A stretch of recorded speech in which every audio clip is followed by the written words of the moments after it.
Subscribe to our channel by clicking the subscribe button. Click the bell button and enjoy the latest uploads from our... central jail के नाम से क्यों उड़ गए कोठारीज के होश? क्या है वसुंधरा कोठारी का काला अतीत? नमस्कार दोस्तों, स्वागत है आपका आपके अपने चैनल हंग्री स्पिरिट्स में।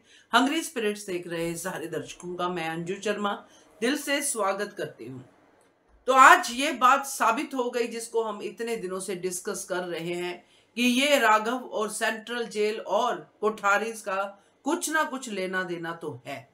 तो आज जिस तरह से सेंट्रल जेल का नाम सुन के वसुंधरा कोठारी और ये जो पराग और अनिल हैं इनके होश उड़े हैं, आंखें मिली हैं, उससे एक ही बात साबित होती है कि बहुत बड़ा काला अतीत है इनका इस सेंट्रल जेल के साथ और राघव के साथ।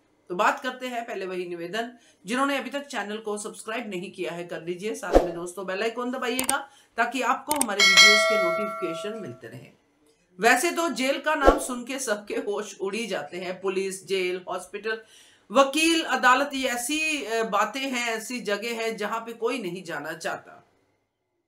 नाम सुनते ही दिल को थोड़ा सा धक्का सा लगता है कि चलो ठीक है, हमारे साथ तो ऐसा कुछ नहीं है, बट यहां पे इनके साथ ऐसा है। जिस तरह वसुंधरा कोठारी अब वो गोलियां खा रही है जो उसने बड़ी छुपा के रखी हुई हैं, मतलब कहने का कि बहुत बड़ी जो पीछे की स्टोरी है इस सेंट्रल जेल के साथ चलती है।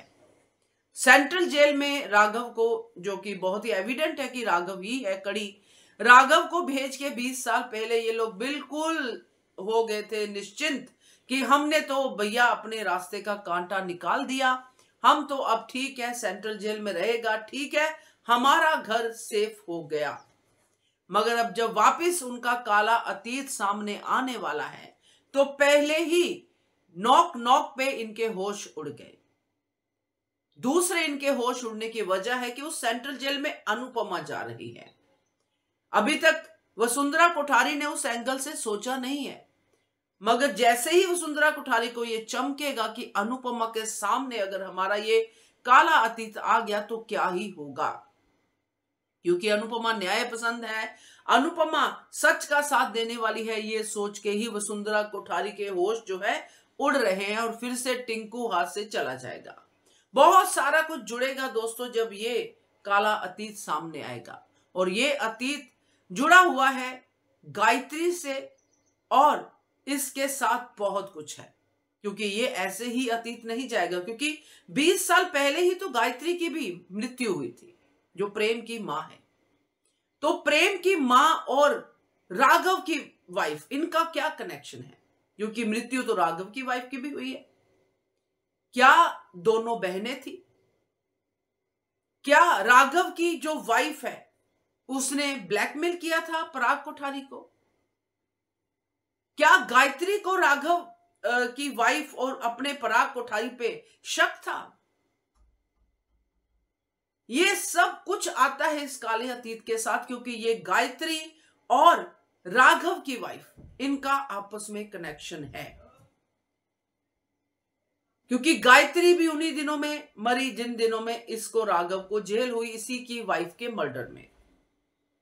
अब राघव के हाथों मर्डर हुआ नहीं हुआ, ये तो अभी बातें बता रहे हैं कि नहीं हुआ, उसकी मां भी कह रही है राघव की कि नहीं हुआ, मेरे बेटे ने उस गुनाह की सजा काटी है जो उसने किया ही नहीं।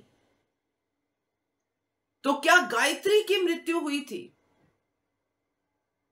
किसी के हाथों, वसुंधरा के हाथों बाय चांस, और फिर इल्जाम राघव पे लगा दिया गया? बहुत सारे एंगल्स खुलते हुए नजर आ रहे हैं दोस्तों, मगर इसमें एक बात बिल्कुल साफ है कि राघव को जिस जुल्म की सजा हुई है वो जुल्म इनमें से यानी कि वसुंधरा कोठारी ने किया है, जो मैंने आपको पहले भी वीडियो में बताया था कि ये वसुंधरा कोठारी है। और कहीं ना कहीं ऐसा ना हो कि राघव की वाइफ जिंदा हो और गायत्री की मृत्यु राघव की वाइफ के नाम से कर दी गई हो, कुछ भी हो सकता है। तो बहुत कुछ है इस काले अतीत में दोस्तों। जैसे जैसे ये परतें खुलेंगी वैसे वैसे ही हमें सरप्राइजिंग एलिमेंट्स मिलेंगे। क्या कहते हो आप इसके बारे में कमेंट कीजिएगा। देखते रहिए channel hungry spirits. Thank you so much. Subscribe button, click the bell button and enjoy the latest uploads from our channel.